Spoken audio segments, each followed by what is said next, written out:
Hey, what's up everybody? I'm TridentZ, and today we're going to be talking about an early wipe strategy to make you guys some extra money.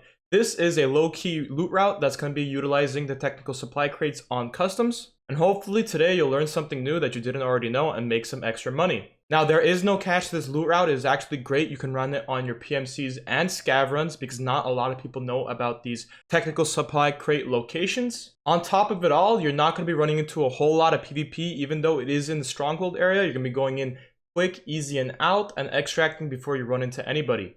And we're going to be talking about ways to survive and better your chances of making out with some loot.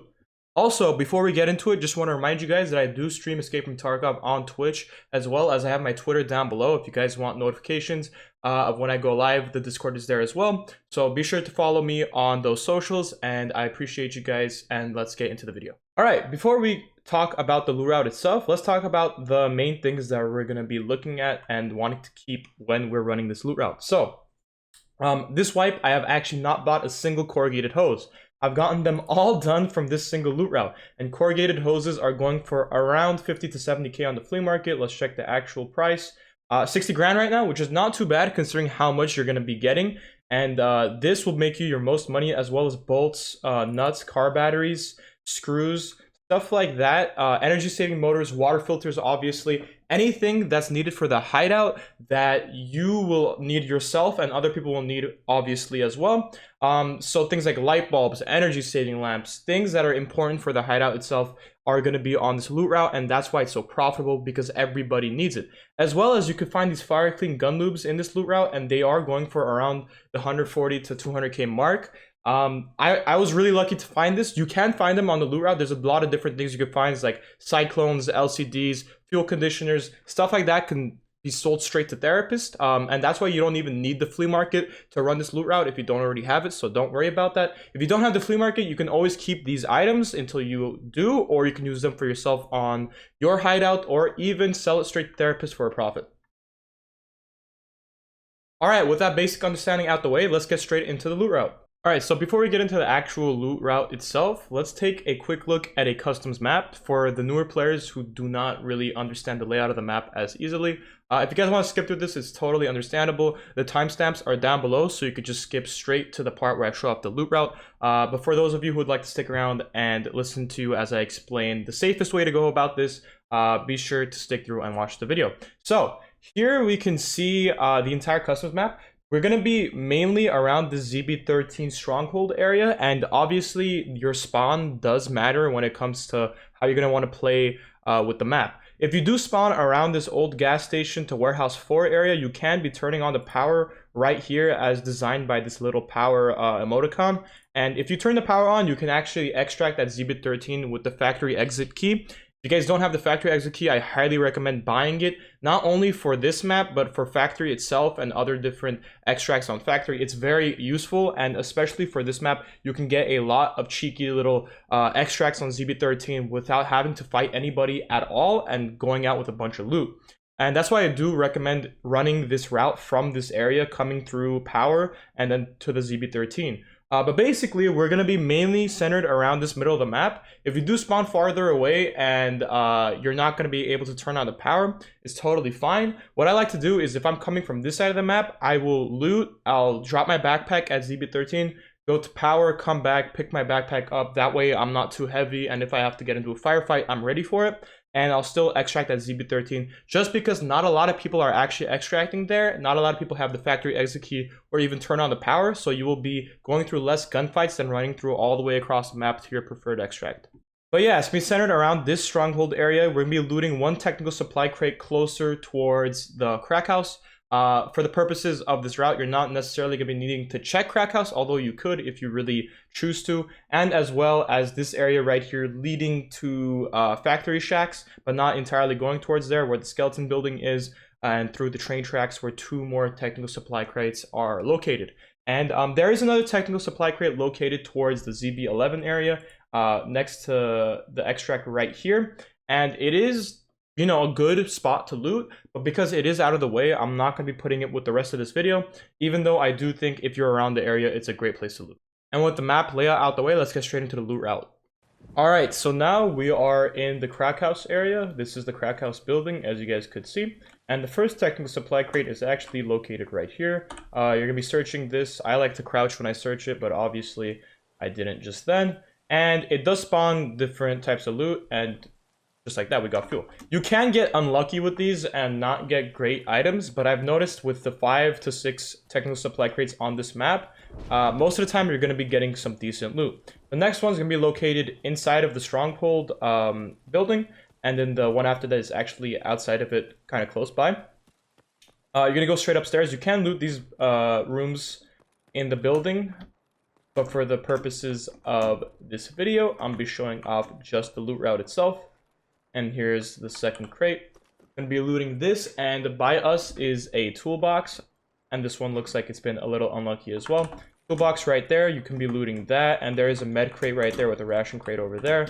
I don't usually waste my time with those because I like to go on the big ticket items for the hideout loot. And that's where most of the money is, obviously. The third technical supply crate is actually located right here outside next to this truck leading towards old gas station. Now, it is important to remind you guys that the old gas station extract is sometimes open, so you're not going to be needing to turn on power if you spawn on this side of the map towards Crack House. But however, if you do spawn on this side of the map, the old gas station extract is not going to be meant for you, obviously. And then you won't have to go to turn the power on and come back to CB13 if the old gas station extract is there.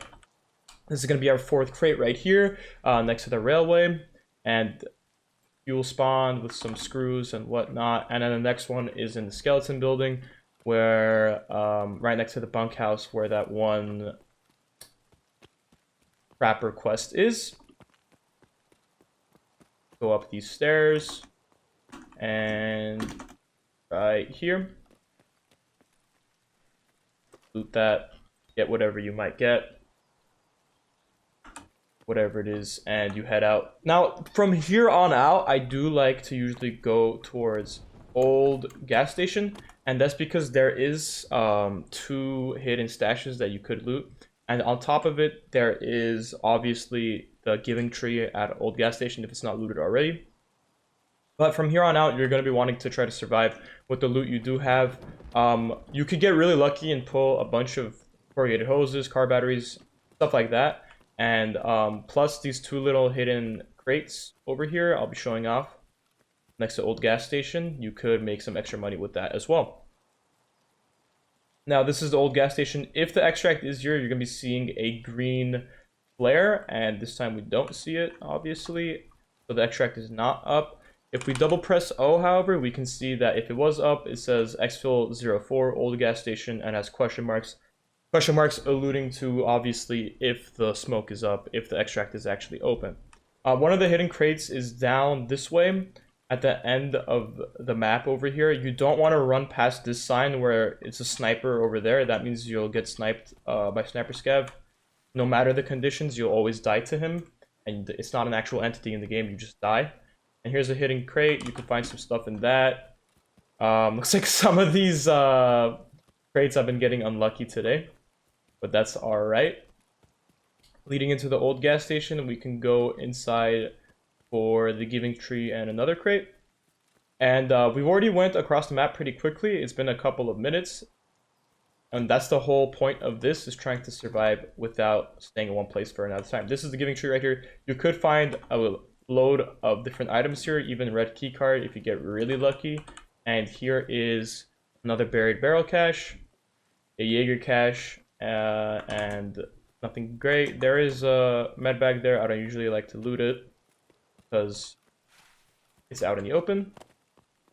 Inside of the old gas station itself, there is also some spawns here for random loot items. This best milk is worth a decent amount to therapists, around 15k. I'll be grabbing stuff like that that can be sold to therapists for a profit.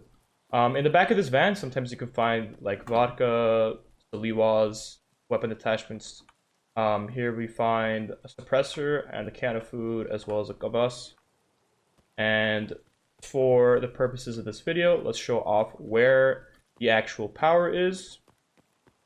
In this building right here, next to the skier quest, and next to this cross to the new gas station, That's the new gas station for the people who don't know. And leading over there, if you keep going through those forests, is dorms. Through this door right here on our left will actually be the power. We can turn this on to go back to Stronghold for our ZB13 extract, and I'll be showing off that extract in a little bit. Alright, here we are back at Stronghold. So this is from the old gas station that we just came back from turning on power. So to go to the ZB13 extract, all you're going to want to do is either you can go from the inside, but I prefer coming to the left over here. And if you're on the crack house side, you go towards the right. You go underground right here. And to our left right here is going to be a great door that we can open up with the factory exit key, as you guys can see here, that I recommended in the beginning to buy.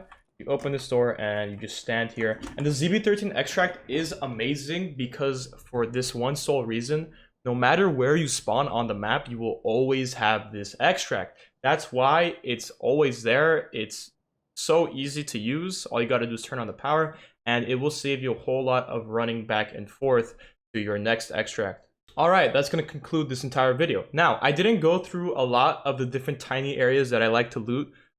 Just because I didn't want to give it all away in this one video, but using this loot route, there are tiny little ways you can branch out and get more money out of it, squeeze it all out. If you run exactly what I did just now, it will be really quick and you will gain enough XP through searching things that you can extract, whether it's out old gas station or at CB13. And the great part about that is it's going to boost your survival rate. You're not going to run into a lot of PMCs and you'll make a little bit of money and it will add up with the amount of raids you play. And if you get really lucky with car batteries and corrugated hoses, you can make millions in just a matter of a few hours. If you guys found this video useful, I'm going to be dropping more guide videos like these in the future, so be sure to stay tuned and stay subbed if you guys haven't already. Thank you guys for watching. I appreciate y'all being here, and I'll see you guys in the next one.